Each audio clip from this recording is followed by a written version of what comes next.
দর্শক মন্ডলী, প্রিয়তমা রাগ করেছে, শুনছে না যে কথা, তাই তো তাকে নিয়ে এসেছি কালিয়াকুর বাণিজ্য মেলা।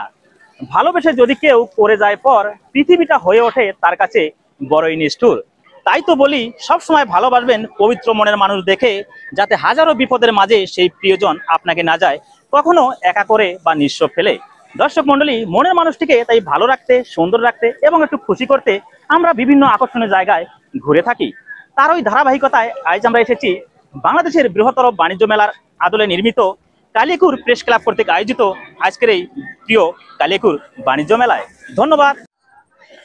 দর্শক মন্ডলী, বাংলাদেশের জনপ্রিয় ম্যাগাজিন অনুষ্ঠান ইত্যাদির জনপ্রিয় দেশ সেরা তথা দেশ বরণ্য এবং কথার জাদুকর উপস্থাপক হানিফ সংকেত স্যার প্রায় সময় ঈদকে কেন্দ্র করে এই কথাগুলো বলে থাকেন। ঈদের বাজারে পুরুষের প্রথম এবং প্রধান পছন্দ পাঞ্জাবি। ঈদের বাজারে হাজারে হাজারে পাঞ্জাবি দেখে কোনটা রেখে কোনটা নেবেন, এই নিয়ে বিপাকে পড়েছেন একজন ক্রেতা।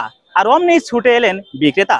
শুরু হলো ধরন বরণ গরণ নিয়ে প্রশ্নবান, আর এতেই ক্রেতা প্রেশান। আর এছাড়াও ক্রেতারা রাগ করে বলে থাকেন, কোনটা আছে কোনটা নাই, কোথায় গেলে কোনটা পাই, কোন দোকানে আগে যাই, চিন্তার কোনো শেষ নাই। আর এই ঘটনাগুলো মূলত আমরা ঈদ আসলেই দেখতে পাই।